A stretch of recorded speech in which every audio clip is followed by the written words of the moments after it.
Waton bakal tak aku sedulur Sundara Wedi lan yen kakung bakal tak suwi.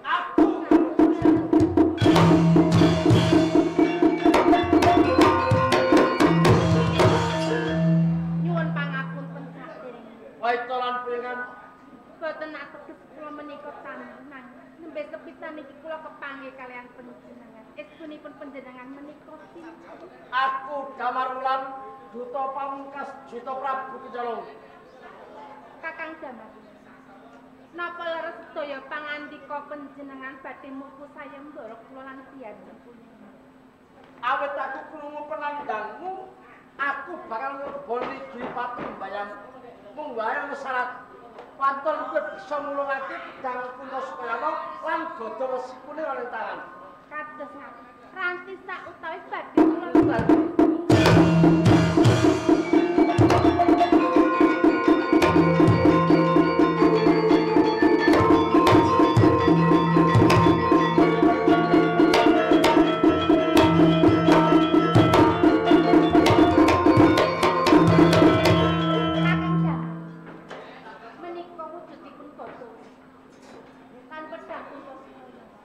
Waitolan pengen yen kaya ngono, ulung oleh tanganku gada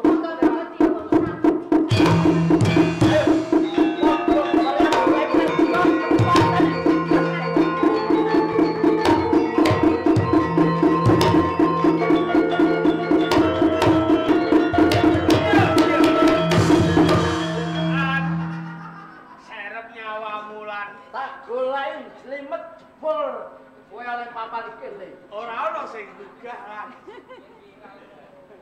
Yo, Den nganti aku tekan blambangan jalan arep migas jangkamu tak soalake ngersane Juta Prabu. apa pusakamu kok kuwi? Pusaka iki Ayo.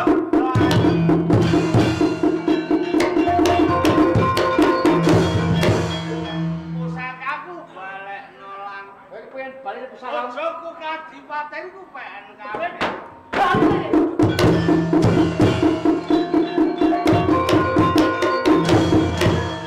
Enak juga wis kelakon mati senggeku.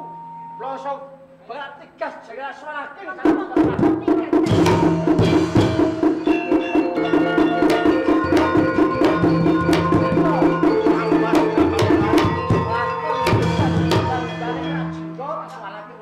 Wonten palilah kula.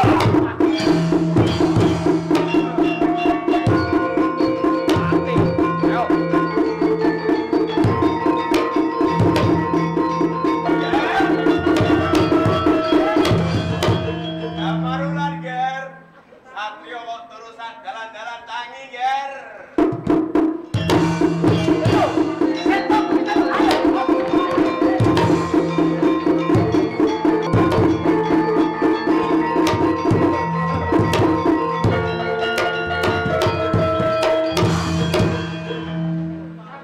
Taman Paten. Lajeng kabar wusananipun kados pundi? Sinareng Kakang Seta lan Kumistin ingkang saged mejahi Purubisma menak jinggo. Menapa sampun saged kelampahan Kakang? Ampun, menika mustakalipun Purubisma nggih menak jiwa. Oh. Kula kepengin mangertos Kakang.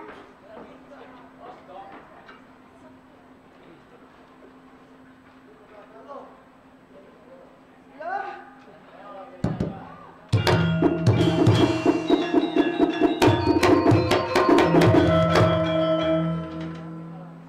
Kakang Seta, ingsun netepake wekdal sakmenika panjenengan dados nata wonten ing Kraton Majapahit. Wah,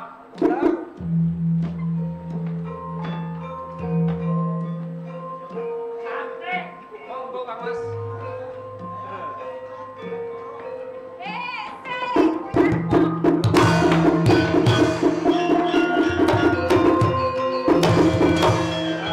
Ambok Anjasmara.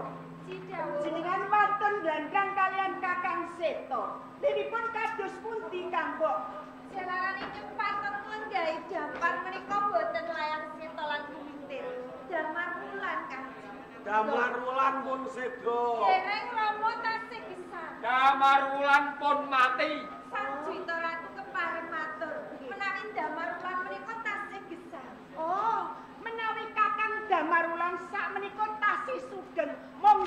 inggahaken wonten pangandhaping kadang.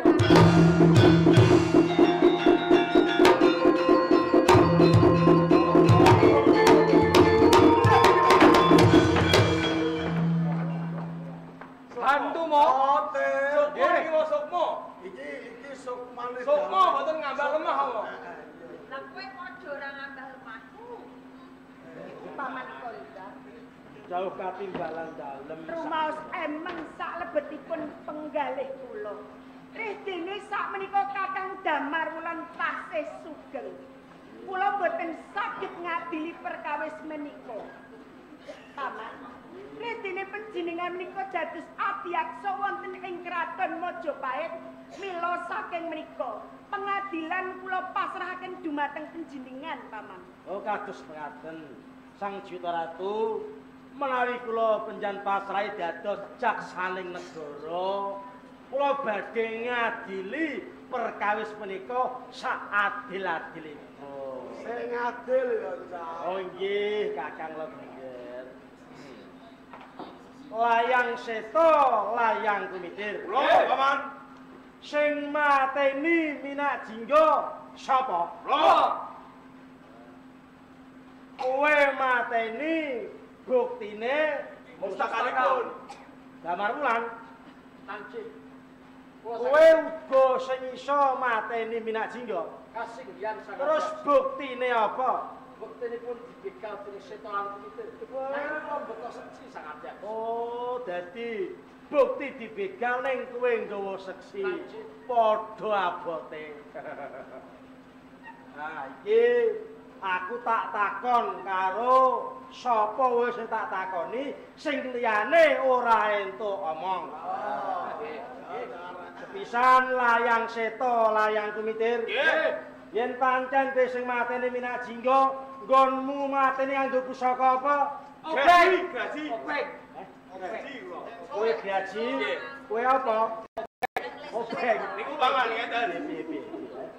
Kula tanding kalih murid kula nek juga kula gaji. Gaji. Sak sapunipun digraji Kang Mas Layang Seta Minak Jingga mlayu kepanggih kali kula obek. Oh, dadi digaji mati, terus pindhone karo obeng. Kena apane? Kena brutune, kentole. Butuh kok kentol. Nggih. Brutu. Niki Obeng, Bos. Sak sapunipun digraji kentole, Ah, Minak Jingga mlayu kepanggih kali kula sunduk ngangge ning obeng. Obeng. Pas brutune niku. Oh. Terus mapane ning ndi? Sawah Tegal. Singgo. Jadi ning Tegal urung mati. Terus diobeng ning sawah ngono. Nggih, Paman. Sing pungkasan. Nggih. Nggih. Minak Jingga kuwi rupane elek ta bagus? Bagus. Oke. Nggih, Mo. Minak Jingga rupane Bagus, Mo. Matan picek. Akan patih legender. Kandhane Seta Kumitir, ya to. Minak Jingga jare bagus jare. Anak kula niki matane picek. Iya. Lagi iki lho aku ngerti Minak Jingga iku bagus. Wis cukup. Nggih. Damar Wulan ya damar sasangka. Paling panjang sangat jaksa. Bener keng sira sing mateni Minak Jingga Terus nganggo pusaka apa? dan butuh supaya nang goto kuning. Mapane ning ndi? Wonten ing taman Pralingga sangat jaksa. Ah, nek iki munggo. Ya. Reh ning Damar Wulan uga mateni Minak Jingga ora nggo bukti ning nggo seksi. Nggih. Seta Kumitir mateni Minak Jingga ning nggawa bukti ning tembunge ngayawara. Nah, iki aku bisa nemtokke sapa sing iso mateni. Aku bakal ngarake adon-adon. Pripun kok? Pripun kok? Niki pripun kok? Carke aja gawe undang-undang dhewe lho. Atase wong adu pitik wae nek kecekel dihukum 7 wulan. Lho kok malah kok kedua anakku arep Niki mung cara kula ngadili perkara kari Seta Kumitir wani apa ora. Antun, terus sik. induksi. Sampe sing induksi napa kula? Kowe ae di. Aku. Kula niku jandon utawa tanding kalian Minak Jinggo menika kekalih. Kula lan Kang Mas Layang Seta. Terus nggih. Menawi kula tanding kalian Damar Wulan nggih. Kula kaya kudu dikroyo. Dambaran dikroyo loro wani apa ora kowe ya? Kowe gak usul. Iya. Yen Damar Wulan wani Seta kuwi ayo. Langsanan. Kowe botoi sapa ta? Aku botoi Damar Wulan. Aku yo botoy anakku sing ngono. Aku janji karo kowe. Nggih. Jago kudu jago tarung, botol ra kena. Ayo ngono. Jago mung saya jago, nek gotoh melu-melu Musuhe saya botol. bakal ya. Lah iki jone ora. Jone ora iki. Anu. Ya wis.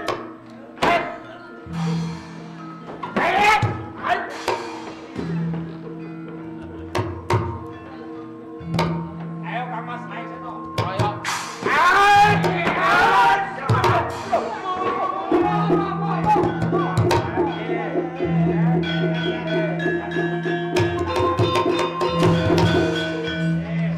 Aku ora apa-apa yo, Cak. Lah kok mus saka? Aku ape ngerik jenggotku iki lho. Jenggot loro ya lah.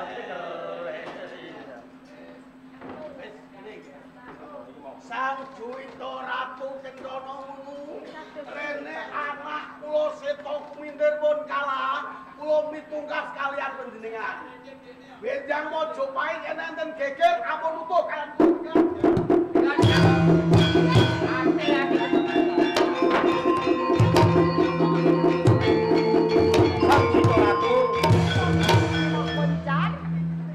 Menawi Kang Merjai Minak Jinggo namung Damar Wulan nggih Damar Sasongko sawetahipun kula pasaken dumateng penjan Sang Juwita Ratu. Cetha lan gamblang. Dina saiki sing bisa mbingkas karya ora liya mung Kakang Damar Wulan. Ing kene aku nemtokake sing bisa dadi ratu kejaba Kakang Damar Wulan. Mula kang saka kuwi lenggah ana Kakang.